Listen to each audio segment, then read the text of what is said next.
ప్రభు నందు ప్రియులారా, ప్రభు నామమున మీకు వందనములు. ఈరోజు దేవుని యొక్క వాక్య ధ్యానము గలతీయులకు వ్రాసిన పత్రిక 5వ అధ్యాయము 1వ వచనము. ఈ స్వాతంత్ర్యం అనుగ్రహించి క్రీస్తు మనలను స్వతంత్రులుగా చేసి ఉన్నాడు. కాబట్టి మీరు స్థిరముగా నిలిచి మరలా దాస్యమను కాడి క్రింద చిక్కుకొనకుడి.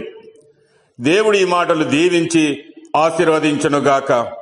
గమనించండి ప్రియులారా, ఈ దినము భారతదేశమునకు స్వాతంత్ర్యము వచ్చిన దినం. అనగా పరాయి పాలన, బానిసత్వం నుండి విడుదల పొందిన దినం.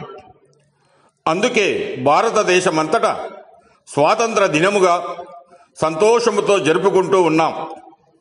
అయితే నిజమైన స్వాతంత్ర్యము ఈ లోక సంబంధమైన స్వాతంత్ర్యము కాదు. పరలోక రాజ్యమును చేరుటకు స్వాతంత్ర్యము కావాలి. అది ఎలాగూ అంటే పాపదాస్యము నుండి విమోచన పొందుటయే. ఇది ఆత్మ సంబంధమైన స్వాతంత్ర్యం. మొదటగా సర్వ మానవాళి అంతా సాతాను దాస్య శృంఖాల నుండి విడుదల పొందాలి. అనగా అన్యాయము నుండి, అక్రమము నుండి, అపరిశుద్ధత నుండి, అపవాది ఆలోచనల నుండి, శరీర మాలిన్యము నుండి విడిపింపబడుటయే దేవుడు దయచేయు నిజమైన స్వాతంత్ర్యం. ఉదాహరణకు ఆదికాండము 3వ అధ్యాయం 21వ వచనములో దేవుడైన యెహోవా ఆదామునకును అతని భార్యకును చర్మపు చొక్కాయిలను చేయించి వారికి తొడిగించెను.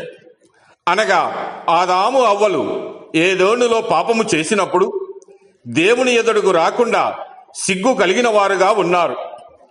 అలాగుననే నేడు సర్వ మానవాళి పాపమునకును బానిసలై దేవుడు అనుగ్రహించు మహిమను పొందలేక నశించిపోతూ ఉన్నాడు.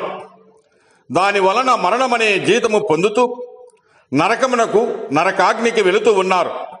అయితే ఆనాడు ఆదాము ఆ అవ్వలకు కలిగినటువంటి సిగ్గును పోగొట్టుటకు దేవాది దేవుడే గొర్రెపిల్లను చంపి చర్మపు చొక్కాయలను చేయించి వారి సిగ్గును తొలగించెను. అనగా వారికి స్వాతంత్రము ఇచ్చెను.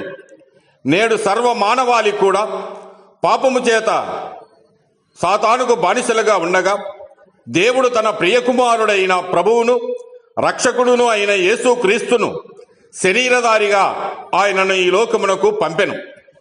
లూకాసు వార్త 19వ అధ్యాయము 10వ వచనములో నశించిన దానిని వెదికి రక్షించుటకు మనుష్య కుమారుడు వచ్చెనని అతనితో చెప్పెను. అంత మాత్రమే కాకుండా యేసుక్రీస్తు తన రక్తము ద్వారా లోక పాపులన్నిటినీ విమోచించి స్వాతంత్రము అనుగ్రహించాడు.